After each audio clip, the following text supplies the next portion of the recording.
tuned for the Joan Quinn Profiles. As an editor for Andy Warhol's Interview, the Los Angeles Herald-Examiner, LA Style, and Detour magazines, Joan covered the social set, the Hollywood hotshots, the international art scene, the mysteries of food, the excitement of travel, and the fabulous world of fashion. Joan continues to find creative people on the cutting edge who make things happen. Here's Joan Agajanian Quinn. Hi, I'm Joan Quinn, and welcome to the Joan Quinn Profiles. Our guests waiting to be profiled are Eric Stone and artist Peter Adams. Native Californian Eric Stone does a lot of things besides being an author. He's a writer, photographer, researcher, editor, publisher, business consultant, tour guide. When can I stop, Eric? Cook. Do you do windows? When I have to. Oh, You know, I try to avoid it. Eric, at the moment, you have two books out, one fiction and one nonfiction. Is that unusual for an author? I guess it is. It feels quite natural to me. I was a journalist for many years, and the first book I wrote was the nonfiction, and that just seemed like a much larger magazine article in a way. Was it easy? Yes and no. I had no idea I really could write something book length. The longest thing I'd written before it was a 12,000 word magazine article. The book's 107,000 words. But it kind of, I love researching. I did enormous amounts of research, most of it here in Los Angeles, which is a place that's always fascinated me, having grown up here. Yes, so you know a lot. I yeah. think somebody was telling me that if there's any nook and cranny in LA you want to know about, ask Eric. I inherited that from my mother, I think. She Did she used know to take the my others? sister. She grew up in LA as well. Oh, and she did? would take my sister and I out driving around town to explore new neighborhoods and old neighborhoods. But why? Just to see them? Yeah, to see them and to learn about them, and she was fascinated by it, and I grew up loving it. So to this day, every now and then, I know it's politically incorrect to waste gas, but sometimes I'll just hop into my car and drive around trying to find places I haven't been to before in the city. And do you use those things in your books? I haven't your so articles? much so far. I have in the nonfiction book to a certain extent. I drove to all the places where it took place in Los Angeles. Let's start with the nonfiction book, Wrong Side of the Wall, the story of Blackie Schwamb. What a funny name, Schwamb. Yeah, a German name. He grew up also a Los Angeles guy, born and raised here in Los Angeles, born in 1926. And he was, in the 1940s, one of the greatest baseball prospects in America. He was being compared with some of the greatest players in the game by the scouts who were looking at him and things. Why are you telling his story? Wasn't his story told before, especially if he was such a great baseball player? Well, he disappeared. He disappeared because at the same time as he was a great baseball player and getting into the major leagues, he was a gangster working for Mickey Cohen here in Los Angeles in the off-season. Is that right? He was a collector, by and large, for bookies and loan sharks and a bodyguard sometimes. Oh. He was in the major leagues starting in 1948, made the St. Louis Browns, who are now the Baltimore Orioles. They used to be at spring training in Los Angeles all the time. In 49, he made the team again, but in late 49, he committed a murder in the course of collecting on a debt for a bookie. So he didn't kill his wife? No, did not kill his wife. He was not a good husband in any way, but he was not that bad of a husband. No, he went to prison, became somewhat famous playing baseball in San Quentin and Folsom prisons during the 1950s. And then he came out. He got out in How 1960. How long did he spend there? He was sentenced to life, but he was eligible for parole after 7 years. Got out in 1960 and almost made a comeback into baseball. He was 34 years old at the time, and he made it into the AAA minor leagues, which was a remarkable achievement for someone who had spent 10 years in prison. Was that our Pacific? Was that our Pacific Coast League? Yeah. And our old Pacific Coast League. We don't have that anymore, do we? No. So he almost made it back into the majors, but didn't quite. and he was a bit old and so on. So The thing is, one of the things I know you love biography and politics and anthropology, and this book is like a panoply of all of those things. very much so. I mean, I really enjoyed it on every level. The Los Angeles history, the growing up, my favorite subjects were always history, and especially history of the areas I was visiting or growing up in. And that was at University Uni High. Yeah. So you Although had... he was more South Central. He was around Manchester Playground and down in South Central LA. Did you go to is where he those grew up. areas? Yeah, And- spent a lot of time in those areas. I was going to ask you, did you interview people? Were there still people who knew him? Tremendous numbers. I interviewed him. I spent a week with him in 1985. Oh, you did? And tried to sell magazine stories. 85? Yeah, I tried to sell magazine stories at the time, failed to do so. Got offered a job in Hong Kong with a financial magazine, and so gave up on that story, moved to Hong Kong. Oh, that's why you were in Asia. Yeah. Oh, Then I thought came you were back- just cooking. Nope, although plenty of that too. When I came back after 11 years in Asia, he was dead by then, but I could pick the story back up.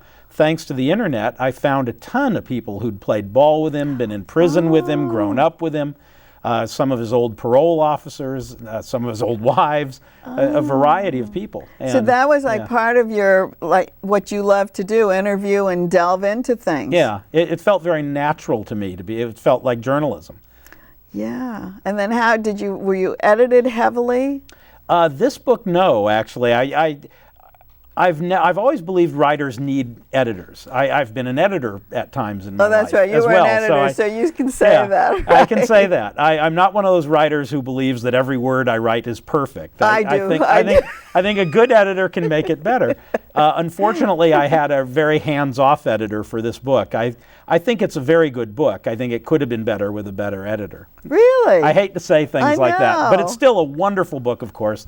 Pulitzer Prize material. People should read it anyway. Definitely, and vote for you. Yeah. The other book, I had a fabulous hands-on editor who Okay. really worked with me to make it a better book. Okay, so now we're going to talk about the fiction book, which is Living Room. Room of the Dead. Yep. Yeah, Living Room of the Dead. It sounds like a late night movie. I guess it is kind of. It's very noir, as you might say. It's a detective thriller that's set in Hong Kong, Macau, and Vladivostok, Russia. Which is where you were living. Yeah, where I was So living. you have, It's based on a story that I was one of the journalists who covered the story when I was living in Asia. It's a very sad story that fundamentally is about a Hong Kong British lawyer who fell in love with a Russian prostitute in Macau. Decided to buy her out of her contract with the Russian mafia, but the Russian mafia doesn't like that sort of thing. And there were terrible problems and murders and so on. So the book is based on the bare bones of that story, but it's in a broader sense, it's about the trade in prostitutes from Russia to Asia. so it's like trafficking in a way. Yeah, I mean, very much so. Were they young girls? Yeah. Yeah, so it was trafficking in that regard because Young they girls. owned the girls that they brought back Very and much forth, right? so, yeah. But it was all based on fact, Yeah. this novel. Yeah, there's a few scenes in the book. Well, it is fiction. There are scenes Well, how I do we made know up it's that are plot. fiction? Well, oh, you make Well, up the I make plot? up parts of the plot. I mean, the basics of the kind of love story gone horribly, horribly wrong, the basics of that are all true. Yeah. The places where things happen, with one exception in the book, are all real places that I know from research and investigation and so on. But you write it in the first person. Write it in the first person. So we think that it's you doing all the stuff that's going on. It makes my father very nervous. As I was just going to say. Exactly. And you, to promote these two books, Mm-hmm. drove 8,889 miles throughout the U.S. Yes, I kept perfect track. I need to file my taxes like anybody I else. can't believe you. I was going to say you traveled 8,888 so that we'd have all eights, and then I thought, oh, he's going to say no, it was 89. Well, I want that extra 37 cents deduction or whatever it is. But how did you promote these books that way? Well, I went on TV and radio shows. I met with people at book reviews at newspapers, spent a lot of time in bookstores, having book events, doing readings and talks, some workshops. Had a marvelous time. I met some fantastic people and really felt like I got in touch with the country doing it. You teach a workshop too on writing. Well, on occasion. Or do you say that it's a workshop? In a lot of bookstores, it's a good way to get more people interested in coming out to see than just someone sitting there reading from their book. Yeah, because I think it's interesting because as an author, you talk about going on the road and being a distributor and pitching your own books and selling books to different places around the country. Yeah. And I think what you say is, if you, and you didn't say these numbers, but if you sell 2, you're going to sell another 4, and somebody else is going to talk about it, and pretty soon it just builds up, and you have to take responsibility for your work. Well, unless you're Stephen King or somebody, they're not going to do it for you. I think to get yourself known, you really need to do it. And it's one of the things with the bookstores. I was at bookstores where there were only a few people turning out to see me, but I had a very nice time talking with the bookstore people, and I know when the next book in this series comes out, they'll open the box and they'll say, hey, it's the latest Eric Stone book, let's put it in the window, or put it on the front table, or something like that. So you're building a background, too, for yourself. What is in the future? Well, what books? The next book in books? the detective thriller series is at the editor this week. It arrived on the editor's desk on Tuesday, I think. And it's you, first person again, also first person. This one is based on a series of stories that I did about the smuggling of Cambodian antiquities in the mid-1990s, which was used by the remnants of the Khmer Rouge in Cambodia to support their nefarious deeds. And so the book is based on that series of stories. Did you do journalism stories on those? Did you do them for newspapers and magazines? Magazines. And then you put them all together? I mean, or you built on what you did? I use them as the foundation for the fiction. Okay, before we leave, what do you cook for your friends?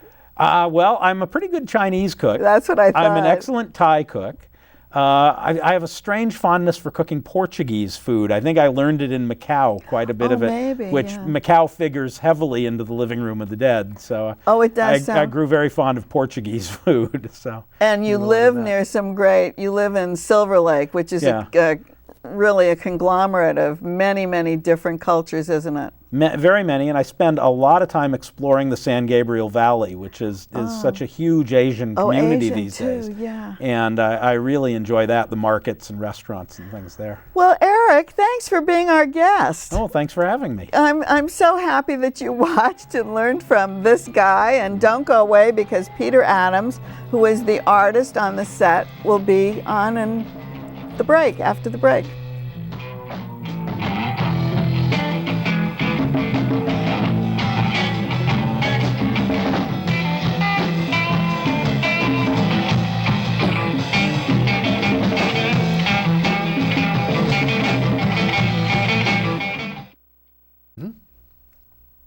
Hi, I'm Joan Quinn, and welcome back to the Joan Quinn Profiles.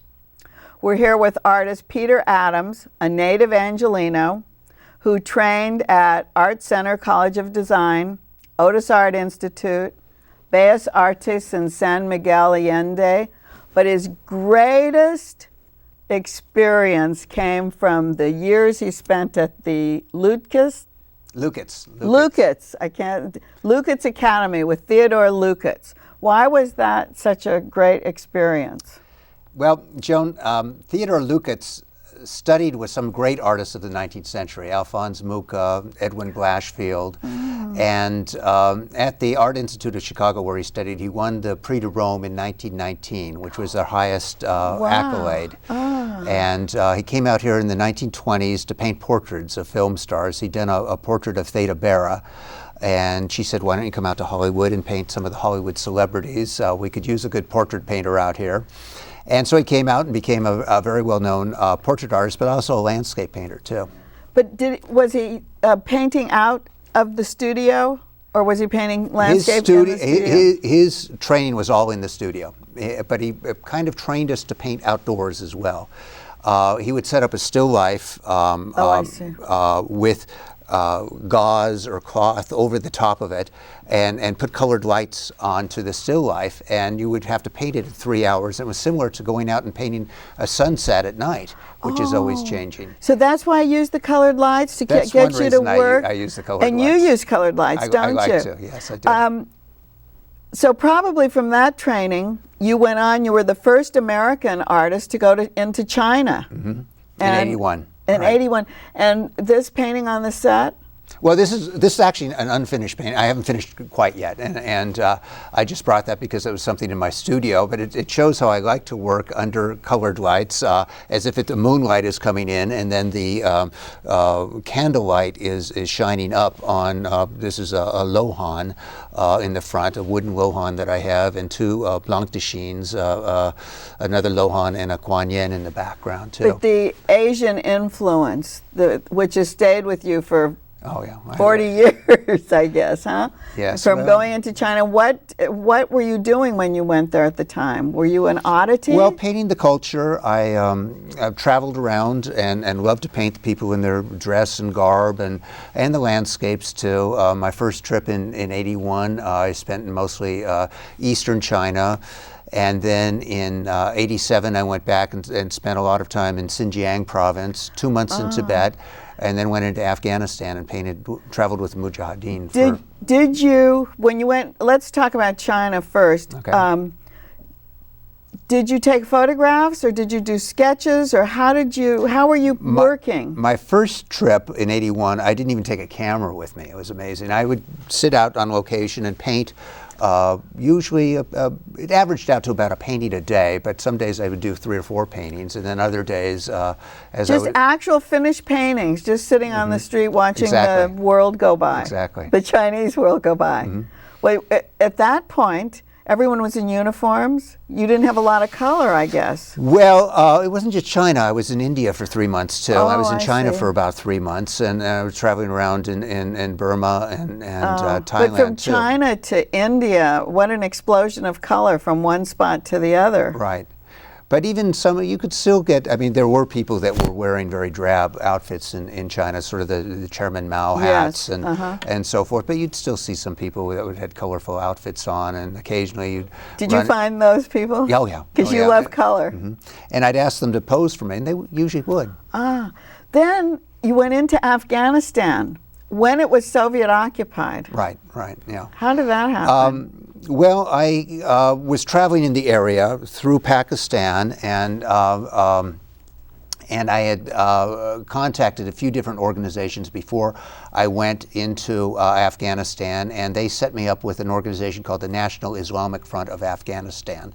There are 7 different Mujahideen groups, and they were perhaps the most westernized of the 7. Oh, so they wanted to make sure you were with... And so I traveled with them for about 3 weeks inside. But before that, I had to spend almost a month or 3 weeks right in the border town of Peshawar. And, Peshawar, yeah.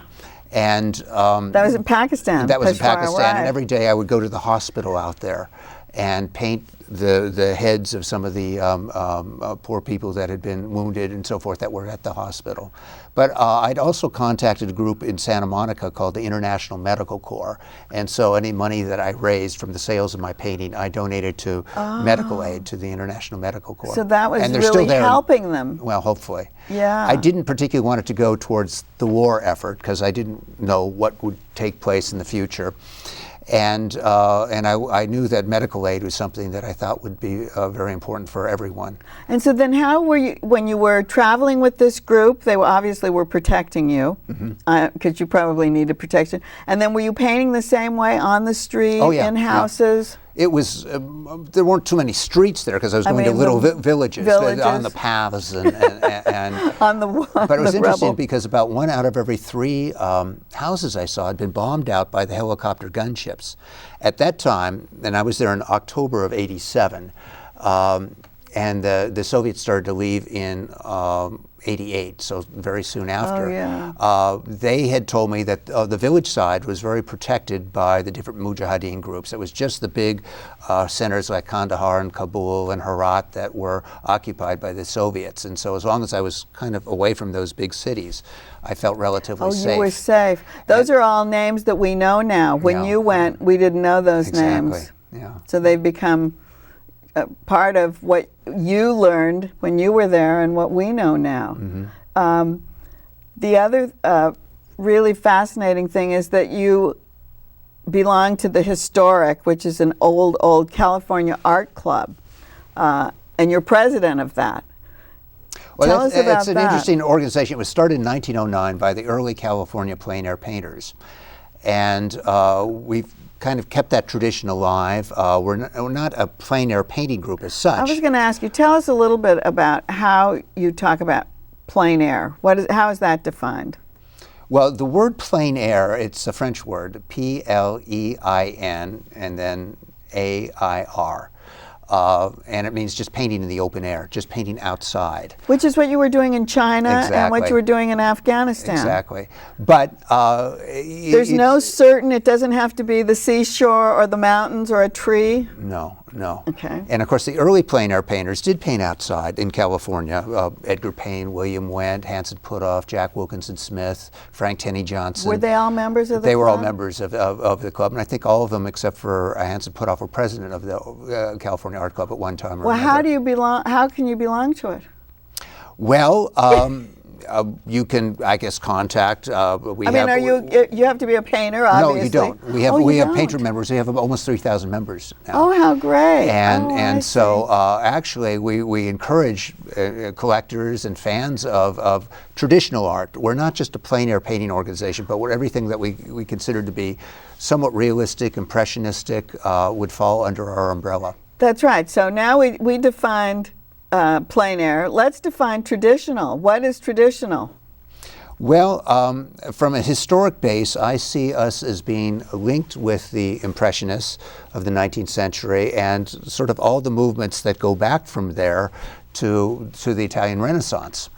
And I really feel we get our inspiration from the 4th century Greece, BC, and also ancient Rome. So that's the traditional part of it. And then with the sculptors of Phidias and Polyclitus and so forth, and through Rome, and then of course the Italian Renaissance. There was the Dark Ages where we weren't inspired by that, and then the continuation from there up to about the 19th century, but not really a modern art organization. That's different. That's the difference. Right. Growing up in California, you spent a lot of time at the beach. Mm-hmm. And were you painting seascapes? Yeah, I used to do You were?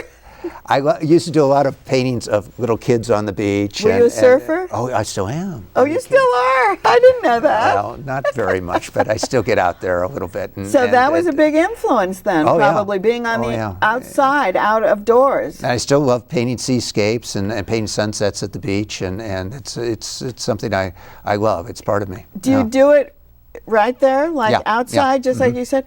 Well, one of the things that I wondered about was the medium that you use when you're outside. What kind of paint and what do you use?